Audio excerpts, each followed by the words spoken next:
gelap. Begitulah sebaiknya aku memulai ceritaku. Dunia ini padat dengan kegelapan, tetapi bagiku, kegelapan adalah tempat yang paling kukenal. Aku adalah pembunuh, bayangan yang bersembunyi di balik malam, seorang predator yang tak terlihat. Namaku tak perlu kau ketahui. Sebut saja aku, si Angker. Setiap pembunuhan adalah tarian maut bagiku, suatu bentuk seni yang penuh dengan ketelitian dan keindahan. Aku bukan pembunuh sembarangan, tapi seorang seniman yang menciptakan karya-karya terbaiknya di setiap kesempatan. Korban para pemimpin korup, pengkhianat, dan orang-orang yang berada di balik tirai tipis kediktatoran dapat menyaksikan sajian karya seniku. Aku menyusuri jalanan yang sepi dengan langkah ringan, menatap langit malam yang pekat. Suara langkah kaki di belakangku memberitahuku bahwa ada seseorang yang mengikutiku. Aku tertawa pelan. Biasanya, hanya orang-orang yang nekat atau membunuh untuk menyelamatkan diri yang mencoba mengikuti jejakku. Dan biasanya, mereka membayar harga yang mahal. Bergegas menuju lorong sempit yang hanya diterangi oleh cahaya bulan, aku tahu saatnya beraksi. Dengan refleks yang cepat, aku memutar tubuhku dan menghadapi penguntit itu.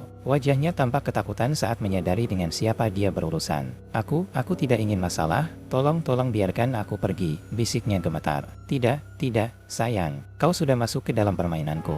Dan permainan ini berarti kematian, jawabku sambil tersenyum mengerikan. Sosok itu berusaha melarikan diri, tetapi aku lebih cepat. Dalam sekejap, pisauku menusuk tenggorokannya. Tatapannya redup dan hidupnya pun berakhir. Senyumku semakin lebar. Seni ini benar-benar menakjubkan. Kemudian, aku bergerak maju dengan cermat menuju target sebenarnya malam ini. Seorang politikus kotor yang telah mengorbankan ribuan nyawa untuk mencapai kekuasaan. Aku tak bisa membiarkan dirinya tetap hidup dan berkuasa. Kutemui dia sedang bersantai di villa mewahnya. Tanpa ragu, aku masuk dan mengintai dari balik tirai. Senjata api adalah cara yang terlalu mudah.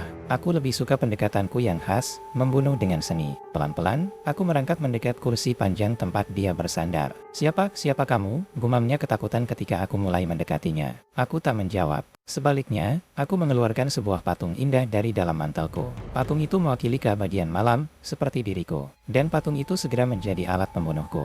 Dengan tenang, aku memegang patung itu erat-erat dan dengan satu pukulan yang tajam, aku menancapkannya di dadanya. Dia terkejut, menatapku dengan pandangan terakhirnya sebelum nyawanya mereda. Aku bisa merasakan kehidupan yang berangsur-angsur meninggalkan tubuhnya. Dan ada kepuasan yang tak terkatakan ketika aku menyaksikan seni kematian ini. Setelah tugas selesai, aku melangkah keluar dari villa itu dengan penuh kepuasan. Karya seniku semakin lengkap, dan dunia kembali bergerak maju tanpa seorang koruptor. Tak seorang pun tahu siapa aku. Dan begitulah seharusnya. Aku hanya bayangan yang bergerak dalam kegelapan malam, menciptakan keadilan yang mungkin tidak pernah ada sebelumnya. Aku adalah si Angker, pembunuh terbaik yang pernah ada, yang tetap berlalu dengan tanpa jejak, menyelimuti malam dengan keabadian gelapku. Hari-hari berlalu, dan korban-korbanku semakin bertambah. Masing-masing pembunuhan itu menjadi pameran karyaku yang penuh misteri. Aku selalu meninggalkan tanda khas, sebuah simbol yang menggambarkan kegelapan dan kematian, yang mungkin hanya dimengerti oleh para pelaku korup dan penindas. Mereka ketakutan, karena tak tahu siapa yang akan menjadi target berikutnya. Namun, ada sesuatu yang aneh terjadi seiring berjalannya waktu.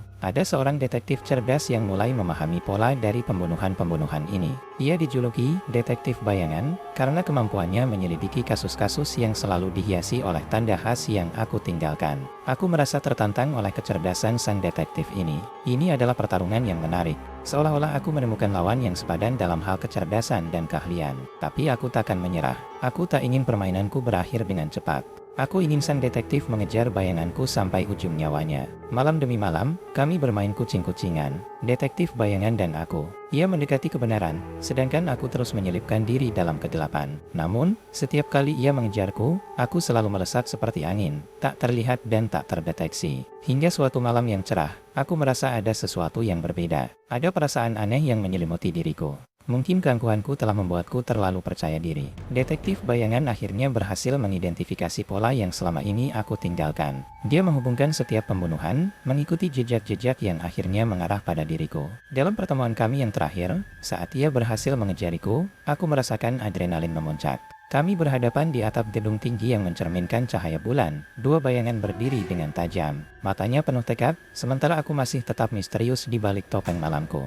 Kau adalah si Angker, pembunuh kejam yang selama ini bersembunyi, ucap detektif bayangan dengan suara bergetar. Tapi aku akan menghentikan kekejamanmu. Kau takkan lagi melukai orang lain. Tertawa, aku melangkah maju. Aku takkan dihentikan oleh siapapun. Aku adalah keabadian malam, dan takkan pernah berhenti hingga dunia ini bersih dari kejahatan dan korupsi. Detektif bayangan mengangkat pistolnya, tetapi aku menghindari setiap tembakan dengan keahlianku yang telah terasa selama ini. Aku melawan, sekeras mungkin, tetapi semangatnya tak pernah pudar. Kali ini, aku tak bisa lagi mengandalkan kegelapan dan rahasia. Dia mendekati kebenaran dan aku tahu aku takkan bisa melarikan diri lagi. Pertarungan itu berakhir dengan kematian, tetapi bukan aku yang tewas. Detektif bayangan berhasil menembakku tepat di dada. Aku merasa nyawa mengalir keluar dariku, keabadian malamku perlahan-lahan pudar. Detektif bayangan menang, dan aku kalah dalam pertempuran yang sejak awal tidak bisa aku menangkan. Sesaat sebelum takdirku berakhir, aku tersenyum. Aku berhasil menciptakan keadilan, menghukum para koruptor dan penindas. Meskipun kematianku mendekat, aku tahu bahwa malam akan tetap abadi, bahkan tanpa kehadiranku. Dan dengan senyuman terakhir, aku menutup mataku, menyerahkan diri pada gelapnya malam yang takkan pernah berakhir. Akhir cerita. Cerita ini adalah karya fiksi dan ditujukan untuk pembaca yang lebih dewasa karena mengandung tema kekerasan dan pembunuhan. Harap diingat bahwa cerita ini hanya sebuah ekspresi imajinasi.